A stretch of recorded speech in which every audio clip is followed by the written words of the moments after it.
Hey there, Cinemaster fans!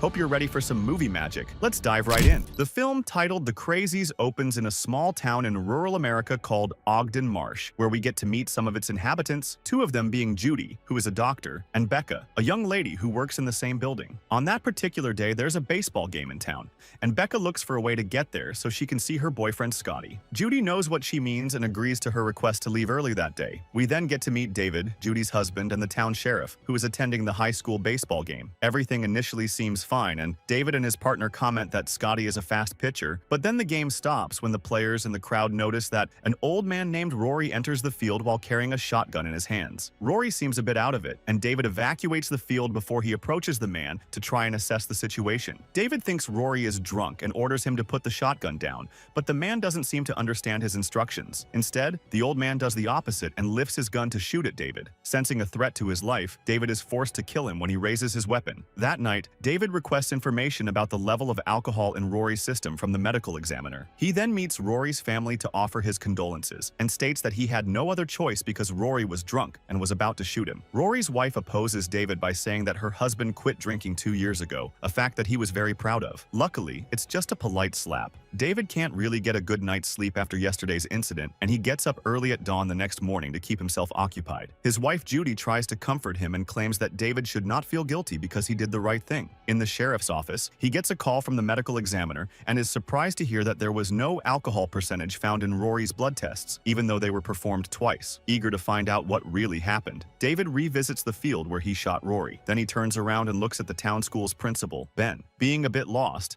David has to yell Ben's name several times to snap him out of his trance and be able to communicate with him. Another weird incident takes place in the local hospital, where Judy is seeing a man brought in by his wife. The man, Bill, tells Judy that his wife is worrying too much and there is nothing wrong with him other than being a bit tired. However, when asked a different question, Bill strangely repeats the exact same sentence twice. We then move to Bill's home. It seems like his wife's fears are valid because that same night, Bill starts acting out like a crazy man. When she gets out of the house to check on her husband, she realizes that Bill has left his tractor machines on outside. She looks around for him, but then she hears her son screaming for his mother and runs back in the house. The wife looks around for her son upstairs and finally finds her son, who signals to his mother to be silent. The little boy says that Bill has a knife and his mother hides him and herself in the room's wardrobe. To their horror, they hear Bill's footsteps walking up the stairs, so they try to be quiet. But unfortunately, Bill soon spots them hiding in the closet and he locks the room's door from the outside. He then pours gasoline all over the house and sets it on fire, burning his wife and son to death. When David arrives on the scene, he is informed that Bill was just mowing the lawn while his house was burning. David and Judy approach Bill, but the only thing they can get out of him is a weird whistle. The craziness of this whole situation doesn't stop there, as some people discover a dead body on the other side of town while out hunting. It is later discovered to be the corpse of an army pilot. David and his deputy sheriff Russell set out on a boat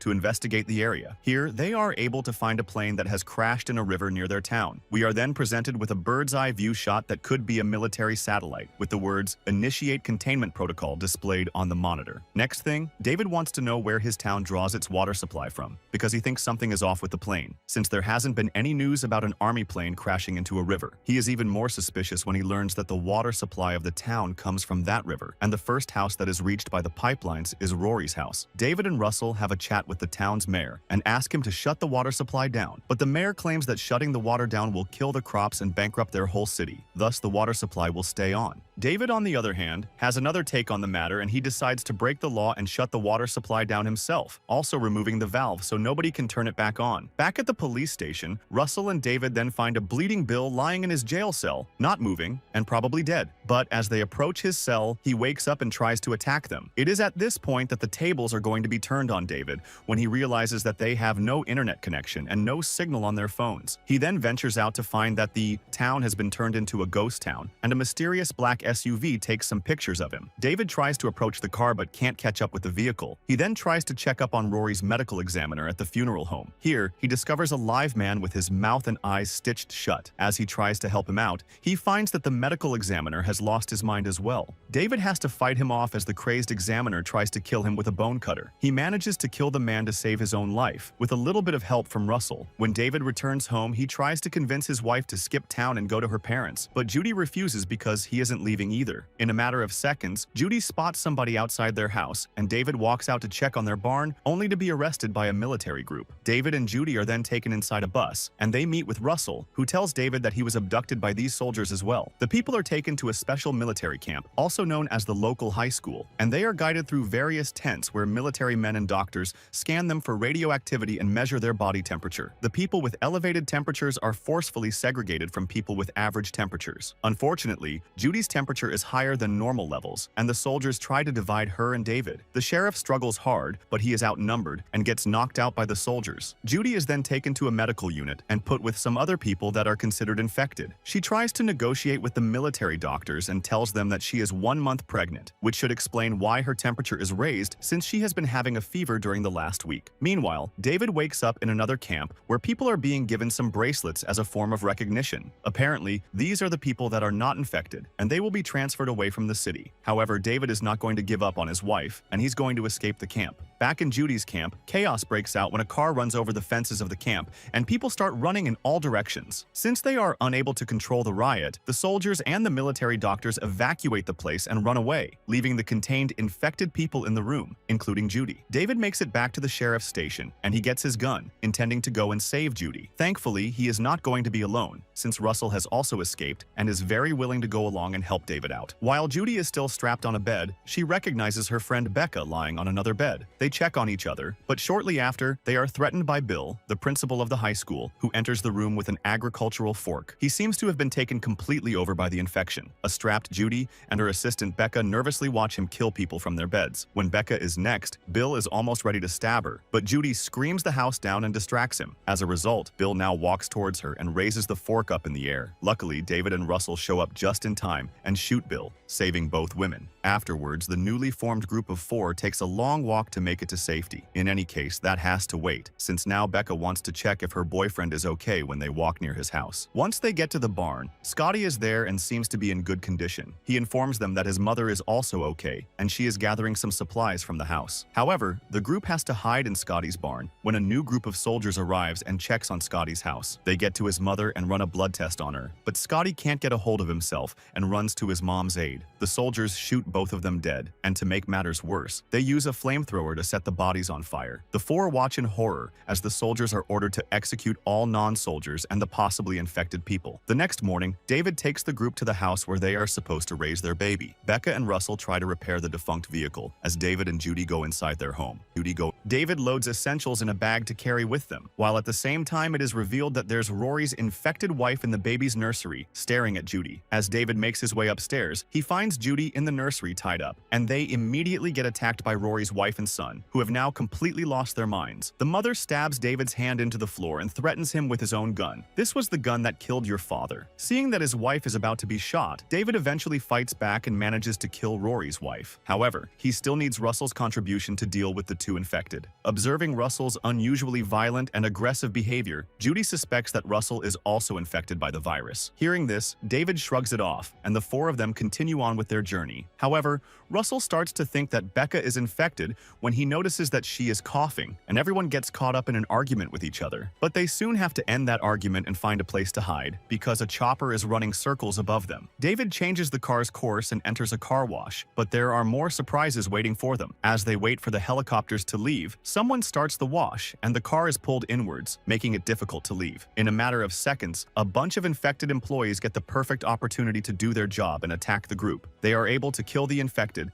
and David manages to get the car out of the car wash, but then one of the infected wraps a hose around Becca's neck and pulls her out of the car, hanging her in the air and choking her to death. As they all get out to check on Becca, the chopper blows up David's car with a missile. Having nothing left, the 3 survivors start walking, and shortly after, they realize that there is an SUV vehicle coming their way. Russell shows his unusual behavior once more by setting up a spike trap, which causes the SUV to crash and roll over. An agent crawls out of that SUV, and Russell is quite aggressive towards him, but David wants to have a talk with the man. Here, the agent reveals that the plane that crashed was transferring a prototype biological weapon, which contaminated the town's water source. In addition, it is designed to destabilize a population, but the plane crashed when it was en route to Texas to be destroyed. Without saying much more, Russell kills him with his rifle, a fact that makes David realize that Russell is probably infected with the virus. He tries to take Russell's rifle away, but Russell regains it and takes hold of all the weapons. Almost almost treating David and Judy as hostages. After a while of walking, David tries to calm Russell down. Here's the deal. He manages to retrieve the gun, and Russell now understands that he is unwell, but he still asks David if he can stick with them for a little bit longer. Later on, the three of them stumble upon the only road to the truck stop where they can get a vehicle, but soldiers have blocked it. Seeing this, Russell says that he is going to buy them some time to sneak past the route, since he is going to die sooner or later anyway. David then gives him a gun, and Russell distracts the soldiers while the couple begins to sneak through the area. Russell is eventually shot, and before he dies, he curses the soldiers for what they've done. In the meantime, Judy and David make it to the truck stop,